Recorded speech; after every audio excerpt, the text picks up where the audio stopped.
Kanalıma hoş geldiniz. Bugün sizlere orkide bakımının en temel ihtiyacı olan sulama yönteminden bahsedeceğim.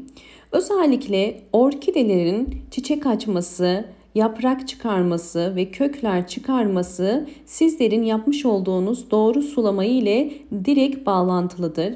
Eğer düzenli ve doğru bir sulama yapmıyorsanız orkideleriniz bu şekilde bol çiçekli olamaz. Orkidelerde sulama yaparken kesinlikle yapılmaması gereken teknikleri de sizlere şimdi göstereceğim. Bu teknikleri kesinlikle yapmamanızı tavsiye ediyorum.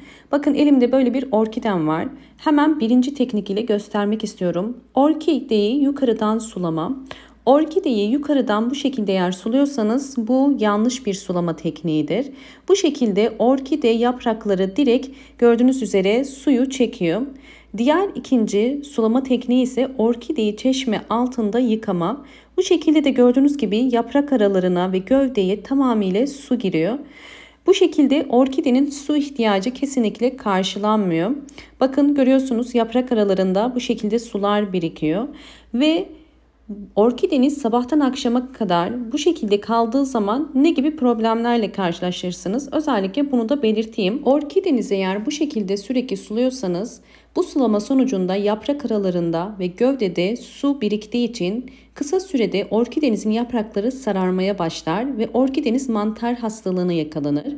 Fazla sulama sonucu orkidenizin mantar olduğunu yapraklarındaki sararmalar, köklerdeki çürümeler ve özellikle çiçek dalının solmasından anlayabilirsiniz. Bu yaprak değişiklikleri yanlış sulamalar sonucu oluşur.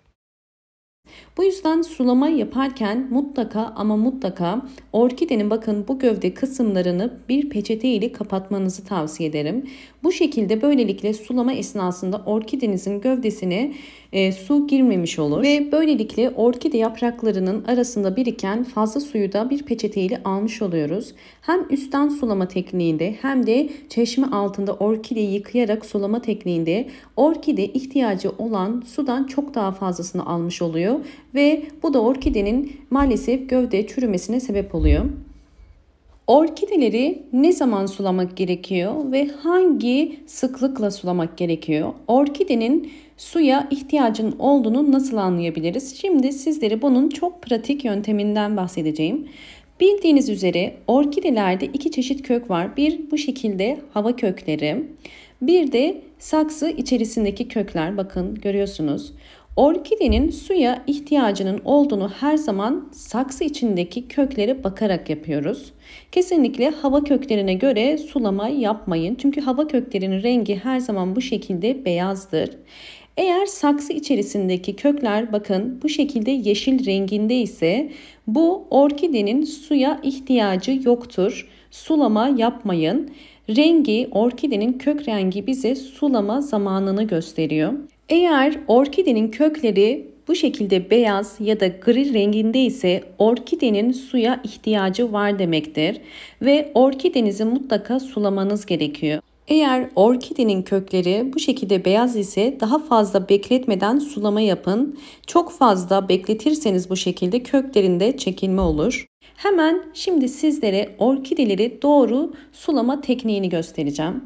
Orkideleri sulama yaparken kesinlikle orkidenin gövde kısmına, yaprak aralarına su değmeyecek şekilde kenar kısmından suluyoruz. Alttan su bu şekilde gözüktüğü anda suyu durduruyorum. Yani toplamda 75 milim, yarım su bardağı kadar su dökmüş oldum. Her bir orkidenin suya olan ihtiyacı aslında yarım su bardağı kadardır. Daha fazla sulamanıza gerek yok. Ve mutlaka bakın kenar kısmından sulamaya çalışın.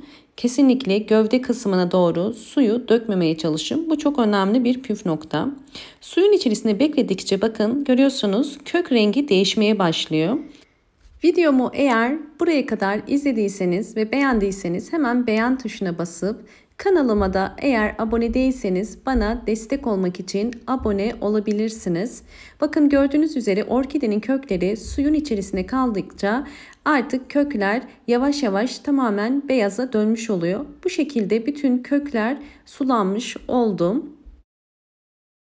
Sulama sonucunda saksı İçindeki kökler yeşil iken bakın hava kökleri halen beyaz ve gri. Bu yüzden sulamayı kesinlikle sadece saksı dışındaki köklere bakarak yapın. Sol taraftaki sulanmamış orkide, sağ taraftaki ise bakın sulanan orkide yeşil. Bu şekilde de arasındaki farkı görebilirsiniz.